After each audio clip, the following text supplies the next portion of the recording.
Okay, welcome everyone. I hope you're doing well on this Monday morning. I hope that things are going smoothly for all of you. We're going to learn a Rashi from the second aliyah of the combined parshios of Behar and Bechuk this week. Our parsha begins by getting into the laws of Shemitah and Yovel, which of course mainly have to do, to a large degree, have to do with the land, especially Shemitah, letting the land lie fallow and not working the land, and what the parameters are for picking the fruit of the land and all of that. But of course, part of the equation of Shemitah and Yovel is also the relinquishing of ownership over the land, especially in Yovel, where land returns to its original owners. So after mentioning that very briefly towards the beginning of the Parsha, let's see if we can quickly find it here. After telling us about Shemitah and about Yovel, Yovel Hishnata Chamishim, it's also like a Shemitah year, not allowed to work the land. And then it says, Bishnasa Yovel Hazos Tashuv Ish Elachuzaso.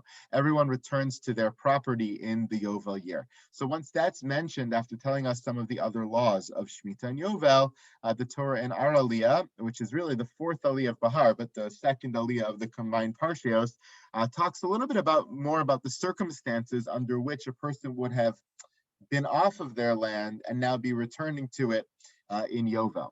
And I think there's a beautiful point here latent in the parsha, in the pasuk. Pasuk says, "Ki yamuch achicha umachar me'achuzaso." The first situation that is mentioned in terms of a person being off of their land is when a person is impoverished and sells their land. Uva goalo akarovela v'ga'alat mimkar achiv. Then a person could always have a redeemer, some kind of relative, come and help them redeem their land back and return to their land. Now, of course, if that doesn't happen, they would return in the Yovel year, and all of those halachos started to apply. But Rashi comments really on the very circumstance, which has nothing to do with Shemitah or Yovel, but the very circumstance of a person selling their land. And the fact that the Torah chose this particular case of Kiyamuch Achicha in order to highlight this case, right? Because you could have thought of dozens of different situations why a person would want to sell their land. A person could sell their land because they're tired of it. A person could sell their land because it's not yielding good crops. A person could sell their land because they're moving somewhere else. A whole host of reasons could be active or pertinent, and yet here the reason stated is Kiyamuch Achicha, when a person becomes impoverished. So Rashi tells us over here, Melamed she'ein adam rashai limkor sadehu ela machmas dechak oni. The case is not by accident. The case, according to Rashi, according to Chazal, is very specific here. It's dafka, specifically talking about a case where a person is impoverished because that is the only case where a person is able to sell their ancestral territory in the land of Israel.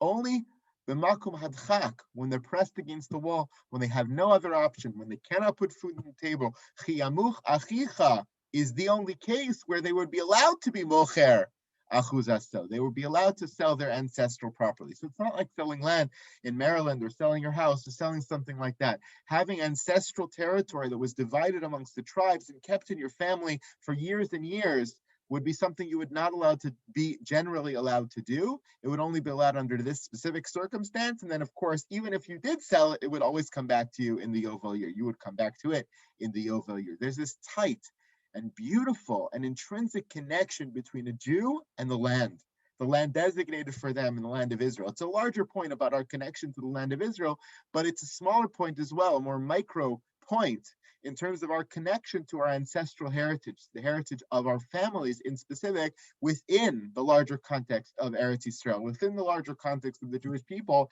Having a territory that belonged to our family, being a link in a chain, is something critically important. One is not allowed to voluntarily give that up. The land symbolizes that kind of connection, and giving it up would be something that is forbidden for us. Only in this particular circumstance where you find yourself impoverished, you really have no other choice, then it would be permissible. And even then, says Rashi, it's not totally permissible. It says, Kiyamuch achicha umachar, and you sell me'achuzaso, from your land.